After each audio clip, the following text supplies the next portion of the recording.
The air on LV-492 was always still, a dead, frozen stillness that pressed against the viewports of Outpost Titan's gaze like a suffocating blanket. From his desk, Dr. Aris Thorne watched the methane sleet paint gray streaks across the reinforced glass, each droplet a tiny world of frozen hydrocarbons. He found a certain perverse beauty in this desolation. The comm crackled to life, shattering the silence. It was Commander Rostova's voice, clipped and efficient as always. "Thorne, Vance, report to the geology lab. We've got an anomaly on the deep-range scanner. Something you'll want to see." There was a tension in her tone, a rare break in her professional armor that piqued Aris's interest immediately. He found Dr. Eli Vance already in the lab, his weathered face bathed in the cool blue light of the main holodisplay. The older geologist was frowning, his fingers steepled under his chin. "What is it, Eli?" Aris asked, moving to stand beside him. The display showed a topographical map of the moon's northern hemisphere, a wasteland of craters and canyons. A single point, deep within a chasm designated T9, pulsed with a soft red light. "That," Vance said, pointing a bony finger at the pulse, "a reading from the new resonance imager. Density and composition are off the charts. It's not rock, it's not ice, it's something else entirely." Commander Eva Rostova entered, her boots clicking firmly on the deck pleating. She was a woman carved from resolve, her hair pulled back in a severe bun, her eyes missing nothing. "The signal is strong and it's contained. No energy emissions, but the material signature is unlike any alloy or compound in the database." Aris's heart began to beat a little faster. This was it. This was the moment every xenobiologist dreamed of. "A ship," he ventured, trying to keep the excitement from his voice. "A wreck," Rostova corrected. "A very old one, judging by the sediment layers around it. We're mounting a survey mission. Suit up. I want you both on the team. Eyes on the ground." The descent into Chasm T9 was a journey into perpetual twilight. Their rover's headlights cut feeble cones through the swirling methane haze, illuminating walls of jagged, water-ice rock that had never seen a sun. Vance navigated from the passenger seat, his voice a low murmur over the comms, calling out obstacles. Rostova drove with a quiet intensity. Aris could only stare into the beepening dark, his mind racing with possibilities. After an hour of careful driving, the scanner's ping became a constant, urgent tone. Rostova brought the rover to a halt. "There," Vance whispered, his voice full of awe, "by the cliff face." Just ahead, partially buried in a millennia-old landslide, was a shape. It was long and jagged, but its lines were too straight, too purposeful to be natural. It was a dull, matte black, a color so deep it seemed to swallow the light from their headlights whole. They suited up in silence and stepped out into the crushing cold. The only sound was the rasp of their own breath and the crunch of their boots on the frozen ground. As they approached, the scale of the thing became apparent. It was massive, a shard of night sky fallen to the ground. Rostova ran a gloved hand over the surface. It's smooth, like chitin, but cold, no residual heat at all. Aris found what looked like a rupture in the hull, a tear large enough to enter. His lamp beam disappeared into the absolute blackness within. "Life signs?" Rostova asked, her hand resting on the pulse rifle at her hip. "None," Vance confirmed, checking his wrist scanner. "Nothing, not even bacterial. It's sterile." Rostova gave a curt nod. "Aris, you're with me. Vance, watch our backs and monitor the atmosphere. Anything changes, you pull us out." The interior was a frozen labyrinth of twisted, organic-looking structures. It was impossible to tell what any of it had been for. They found one chamber near the rupture that was mostly intact. Its walls were smooth and curved, and in the center, held in a web of crystalline strands that glowed with a faint internal light, was a figure. Aris's breath caught in his throat. It was humanoid, encased in an exosuit of the same strange chitinous material as the ship. The design was utterly alien, flowing and seamless, as if grown rather than manufactured. Through the helmet's dark visor, they could just make out a face. It was elongated, with large sunken eye sockets and a delicate bone structure. It was peaceful, serene. It was the find of the millennium. The return to Outpost Titan's gaze was a silent, tense procession. The rover's cabin was filled not with the exhilaration of discovery, but with the heavy weight of it. The specimen, carefully encased in a reinforced stasis crate, seemed to hum with a silent, ancient energy that set everyone's nerves on edge. Back inside the outpost, the atmosphere shifted from awe to stringent protocol. Commander Rostova's voice was a steady drumbeat of orders. "Full quarantine lockdown on Lab 1. I want a Level 4 biobarrier active. No one enters or exits without my direct authorization. Scans only until we know what we're dealing with." The alien sarcophagus was placed in the center of the sealed lab under the cold glare of the examination lights. It looked even more out of place here, a jagged piece of another world intruding upon their sterile human environment. Dr. Eli Vance stood at the main observation window, his arms crossed tightly across his chest. His scanner whirred softly in his hand, its readings flickering across the screen. "It's no use, Commander. The suit's material, it's scattering every beam I throw at it. Neutron, gamma, resonant MRI, it's like trying to X-ray a black hole. I'm getting nothing but surface topology and a whole lot of static." He shook his head. "This is a bad idea. We should seal the lab, send the data to Earth, and wait for instructions." Dr. Aris Thorne barely heard him. He was leaning close to the reinforced plexiglass, his eyes tracing the strange, organic lines of the suit. "Wait, Eli! We're looking at the first conclusive proof of intelligent extraterrestrial life. A specimen in pristine condition. And you want to put it in a cupboard? The knowledge inside that suit, it could redefine our understanding of biology, physics, everything." Ristonga placed a firm hand on Thorne's shoulder, pulling him back from the window. "Eli's caution is warranted, Doctor. That thing is an unknown. We proceed by the book. We continue remote scans. We analyze the particulate matter we brought in on our suits. We do not touch it." The hours bled into a shift change. Ristova was called away to manage the outpost's routine systems. Vance, exhausted and uneasy, retreated to his quarters, muttering about fools and ancient curses. Thorne remained. He couldn't leave. The pull was too strong. He watched the suit through the window, its silent occupant a siren's call to his scientific curiosity. He was so close. The answers to questions humanity hadn't even thought to ask were sitting mere meters away, hidden behind a shell he couldn't penetrate. It was then that he heard it, a sound so faint it was almost subliminal, a soft, sibilant hiss, like air escaping a long-sealed vault.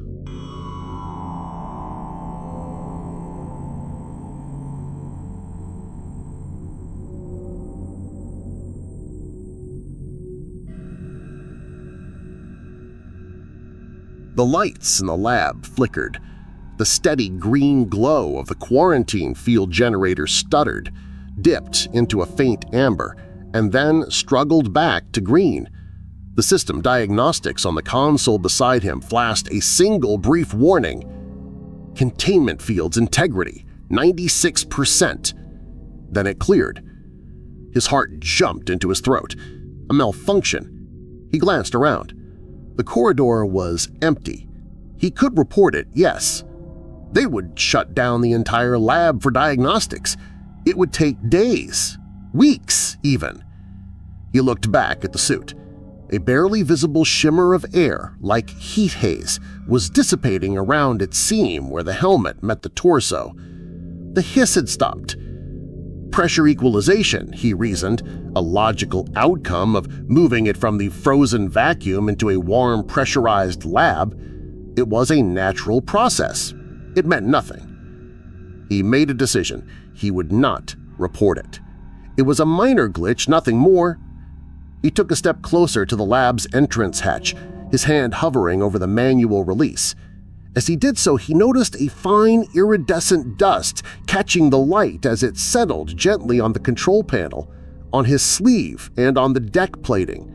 It was beautiful, like powdered diamond. He brushed it off his arm absently. Probably just ice crystals from our suits shaken loose. The next morning, a sense of nervous anticipation hung over the outpost. Thorne woke feeling remarkably good, energized. His mind was sharp, clear. There was a slight, dry tickle in the back of his throat, a remnant of the dry, recycled air he assumed. He drank an extra glass of water and ignored it. In the command center, Rostova was reviewing the failed scan logs, her expression grim. "The scans are useless, Commander," Thorne said, his voice sounding just a little too loud, too enthusiastic in the quiet room.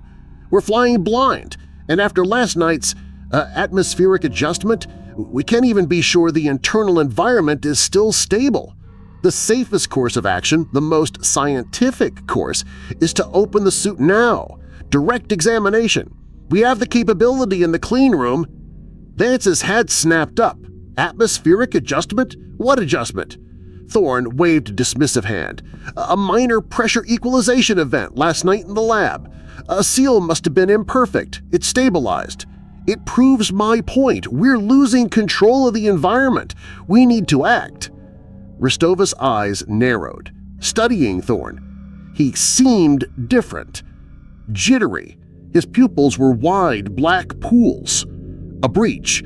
However minor. "Thorne, why wasn't I informed immediately?" "Because it was insignificant," Thorne insisted, an edge of impatience creeping into his voice. "But it won't be insignificant if we wait and let decay set in. That body is a unique resource. We have a duty to science to preserve it." He coughed, a dry, rasping sound, and cleared his throat. The quarantine was already compromised. The logic is inescapable. The greatest risk now is inaction. Rostova looked from Thorne's feverishly bright eyes to Vance's deeply worried face. She was a commander, not a scientist. Her duty was to the crew's safety, but also to the mission's objectives. Thorne's argument, however recklessly presented, had a cold logic to it. She let out a long, slow breath. "All right," she said, the word heavy with consequence.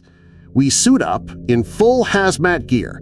We move it to the dissection suite. We proceed with the manual examination. And, Doctor," she fixed Thorne with a hard stare, "every move is by the numbers. Is that clear?" A brilliant, triumphant smile spread across Aris Thorne's face. It didn't quite reach his eyes. "Perfectly clear, Commander." The dissection suite was the coldest, most sterile room on Titan's gaze. Bathed in the harsh, shadowless light of overhead LEDs, the alien suit lay on the central table like a dark heart waiting to be exposed. Aris Thorne, encased in his bulky hazmat suit, moved with a frenetic energy, his breaths loud and rhythmic in the enclosed helmet. Commander Rostova stood at the main console, monitoring the suite's atmospheric seals. Dr. Vance operated the robotic arms from a secondary station, his hands trembling slightly over the controls. "Proceeding with initial incision," Thorne announced, his voice filtered through the comms.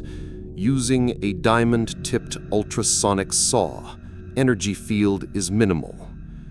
The high-pitched whine of the saw filled the room. It touched the seam between the helmet and the torso plate.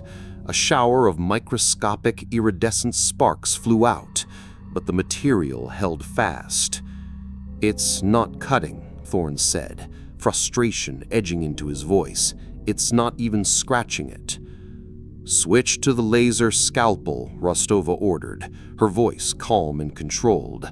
"Maximum focus." A thin, brilliant beam of red light lanced out from one of the robotic arms. It played over the same seam. This time, the black material began to glow a dull orange, then a bright cherry red. There was a sound like sighing, a release of pressure held for eons. "We're through," Thorne exclaimed. "The bond is weakening." With a final, precise movement from the robotic arm, the helmet seal gave way. A faint puff of vapor, cold and smelling of ozone and something vaguely metallic, escaped into the suite's contained atmosphere. The helmet loosened. "Now, let's see who you are," Thorne whispered, more to himself than to the others. He stepped forward, ignoring the protocols, and placed his gloved hands on the helmet. With a firm twist, he lifted it away. A collective gasp echoed over the comms. The suit was empty. Not just empty, it was pristine, immaculate. There was no body, no desiccated remains, no strange alien anatomy.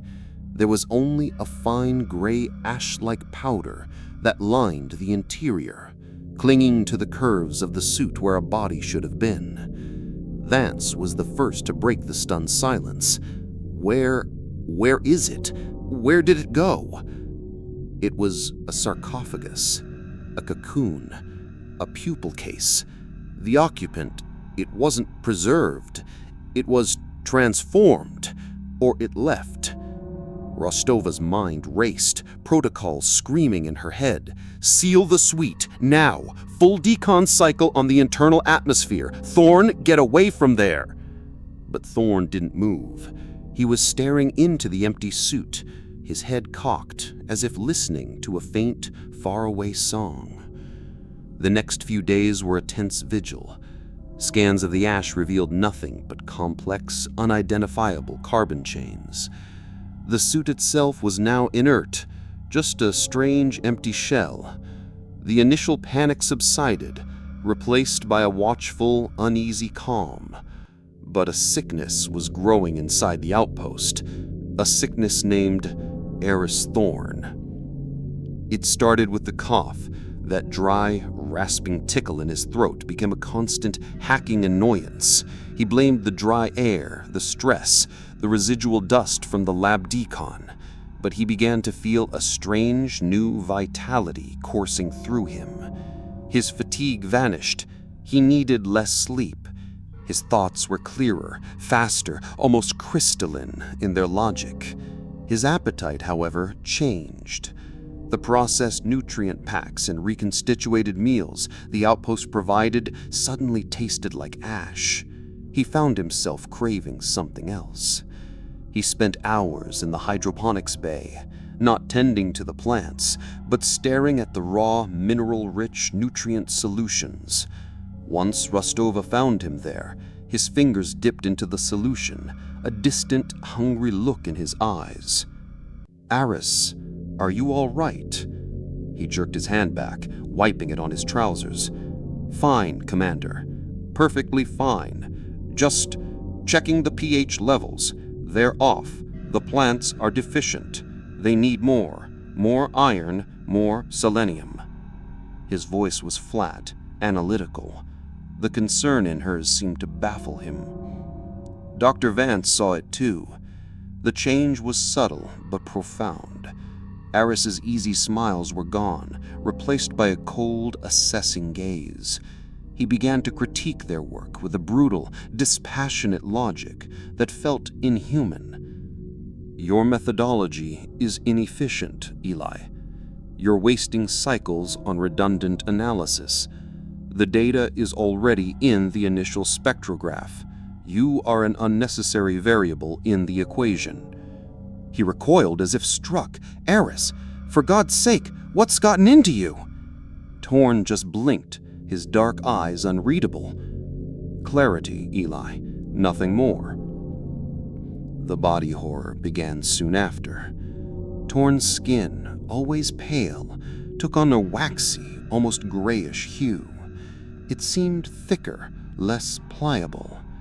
He was always cold. Rostova found him in the control room, standing directly in front of a heating vent, his hands held out to the blast of hot air, yet he was shivering. "The environmental systems are failing," he stated, not turning to look at her. "The core temperature of this facility is insufficient. We need to redirect power from non-essential systems. Life support is wasting energy. The reactor output must be increased. The reactor is running at optimal capacity, Doctor, and life support is hardly non-essential." "You are incorrect," he replied, his voice devoid of emotion. "Maximum efficiency is essential. Sentiment is not. The reactor is the heart. It must be stronger. I need to see it." That was the final red flag. "The reactor core is off limits, Thorne. That's an order." He finally turned to look at her. His eyes were deep, dark pools. In the low light, his pupils seemed to have a faint internal shimmer, like oil on water. He didn't argue. He simply nodded and turned back to the vent, still shivering. That night, Thorne locked himself in his quarters. The audio logs from the corridor outside picked up the sounds. First a low, pained groan, then the sound of something cracking, like dry twigs snapping. It was followed by a wet, tearing sound, soft and horrible. Then a long, ragged sigh that didn't sound human. It sounded like air moving through a narrow, rocky tunnel. Inside, Thorne stood before the small mirror on his wall. He was shirtless. His spine was a pronounced ridged line down his back, the vertebrae pushing against his skin like a string of knuckles. His fingers seemed longer, the joints swollen. He raised one hand, turning it over in the light. He felt no fear, no disgust, only a distant curiosity. The thing in the mirror was changing, adapting, becoming more efficient. The cough was gone. His lungs now processed the thin, dry air with a ruthless new efficiency. The hunger was still there, a deep, grinding need for specific elements, for energy. He looked at his reflection, the pale, tightening skin, the dark, knowing eyes, and he felt a surge of purpose. This was not a disease. This was an upgrade. He was becoming. The silence that followed was heavier and more profound than the void outside. Outpost Titan's gaze had become a tomb waiting for its final occupant. Commander Rostova moved through the corridors with her pulse rifle held tight, the hum of the life support systems now sounding like a predator's breath. The first sign of the end was the silence from Earth. The main comms array didn't just go offline, it was utterly, completely dead. Not a crackle of static, not a whisper of the carrier wave. It was as if a blade had simply severed their tether to humanity. Are you seeing this?" Rostova whispered into her wrist comm. The only response was a low, persistent buzz of empty bandwidth. Report your position." Nothing. A cold dread, colder than the methane winds outside, began to crystallize in her gut. She moved quickly, her boots echoing too loudly in the empty hallways. She bypassed the command center and headed for the geology lab. That's where he would be, among his rocks, trying to find logic in the illogical. The door to the lab was slightly ajar. The lights inside were off, save for the soft glow of a single monitor. "Eli?" she called out softly, stepping inside. He was there, slumped over his desk, his head resting on the keyboard as if he had fallen asleep. A wave of relief washed over her, so potent it made her dizzy. He'd just fallen asleep. He was an old man under immense stress. Then she smelled it. a dry, acrid scent, like ozone and dust, the same smell from the dissection suite. "Eli?" she called out again, stepping closer. She reached out and gently touched his shoulder. His body was light, too light. It tipped sideways under her touch, slumping out of the chair and onto the cold deck plating with a soft, horrifying rustle. Rostova stifled a scream, bringing the rifle up, scanning the dark corners of the room. Nothing moved. She looked down at her friend. Eli Vance was gone. Not dead, emptied. His body was a desiccated husk, his skin pulled taut over his bones like paper, his mouth open in a silent final gasp. There were no wounds, no signs of violence. It was as if every ounce of moisture, every mineral, every spark of life had been cleanly, surgically siphoned out of him. He was just spent. The horror was absolute. It wasn't a murder. It was harvesting. Her wristcom crackled to life, making her jump. The voice that came through was Thorne's, but it was wrong. It was layered, distorted, as if two people were speaking the same words a microsecond apart. "Commander, the reactor, it requires adjustment." The signal was coming from the lower deck, the reactor core. Rage and terror warred inside her. Gripping the rifle, she moved, a soldier on a mission to retake her ship. The corridors seemed longer, darker. She heard things, a skittering in the ventilation shafts above her, a soft, wet drag against a distant bulkhead. The outpost itself had become an extension of the thing that wore Thorne's skin. She reached the heavy, reinforced door of the reactor chamber. It was slightly open, a sliver of blinding white light cutting into the dim corridor. She pushed it open, rifle raised. The scene inside was beyond her worst nightmares.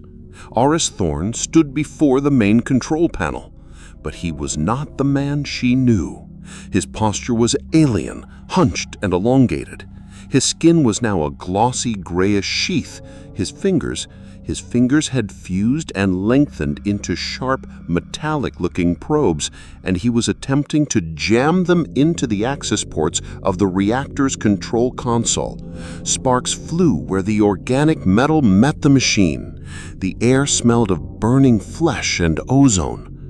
He was trying to interface with it, to hardwire himself into the heart of the outpost. "Thorne!" she yelled, her voice echoing in the cavernous room. The thing turned its head. Its eyes were fully black now, reflecting the reactor's core like twin pools of oil. It saw her, and a terrible approximation of a smile stretched its thin lips.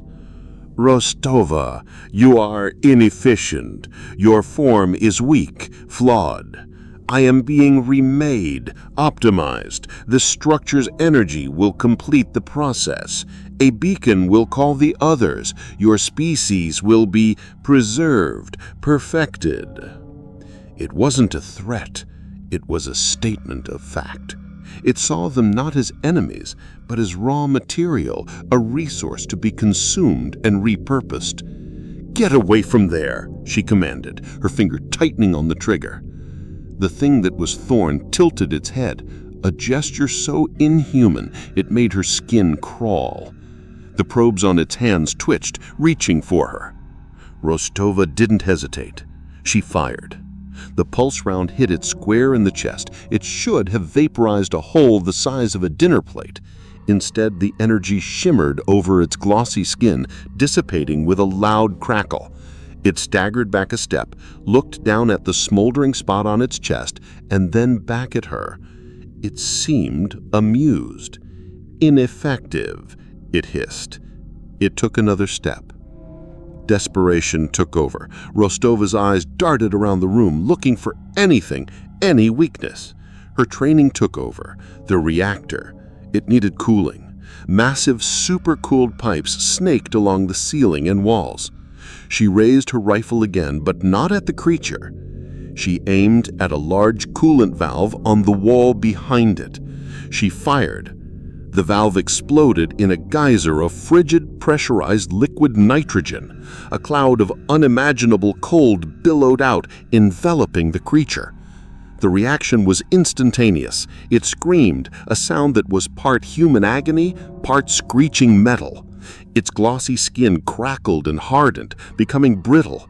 Its movement slowed to a painful crawl as the extreme cold attacked its new alien biology. It was vulnerable. It could be hurt. Seizing her chance, Rostova turned and ran. The creature's enraged, frozen screams followed her up the corridor. It wasn't dead. It was delayed, and it was very, very angry. Commander Rostova ran, her breath a ragged saw in her chest.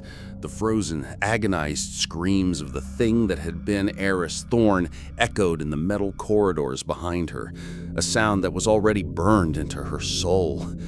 She didn't look back. There was only one objective now: the consommé. The familiar hallways of Titan's gaze had twisted into a nightmare labyrinth. Lights flickered, and in her periphery she saw movement, shadows that slithered just out of sight. The skittering in the vents was louder now, a constant, horrible scratching. The outpost was no longer her home. It was a living, hostile entity, an extension of the predator on her heels. She slammed the reinforced door to the communications room shut, engaging the manual lock with a heavy, final clunk.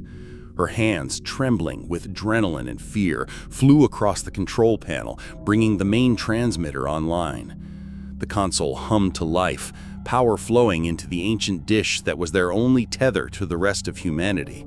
Her voice was a raw, broken thing as she began the transmission, her words a desperate rush against an unseen clock. "This is Commander Eva Rostova of Outpost Titan's gaze. We have made a catastrophic error. The object recovered on LV-492 is not an artifact. It is a biological weapon, a Trojan horse."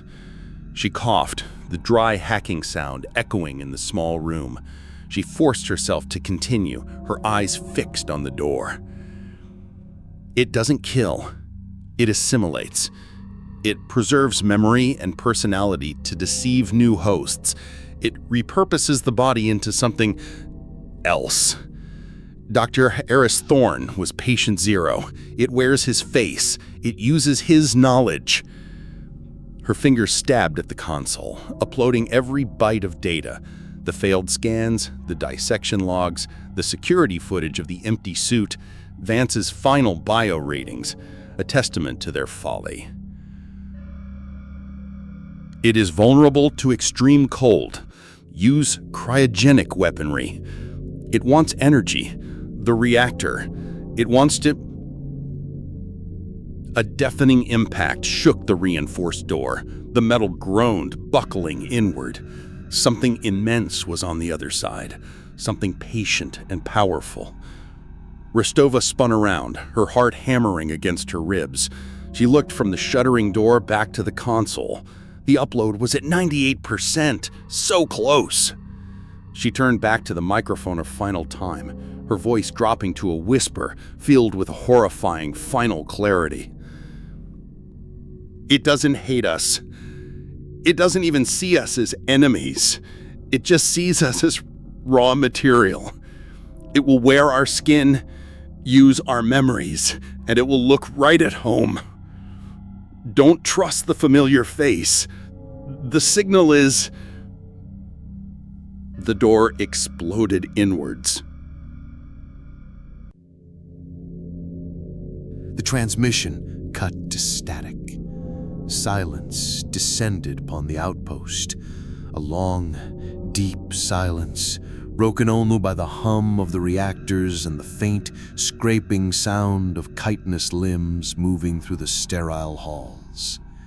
In the comms room, a figure stood over the ruined console. It was tall, grotesquely elegant, its form a fusion of pale, mineral-coated flesh and polished, organic metal.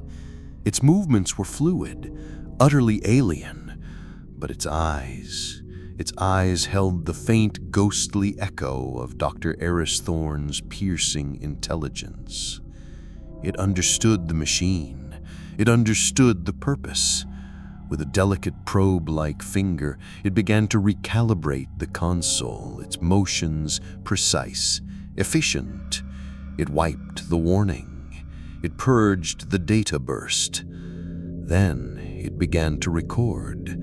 The voice that issued from it was a perfect, flawless mimicry of Aris Thorne's, smooth and full of excitement. There was no distortion, no hint of the horror beneath.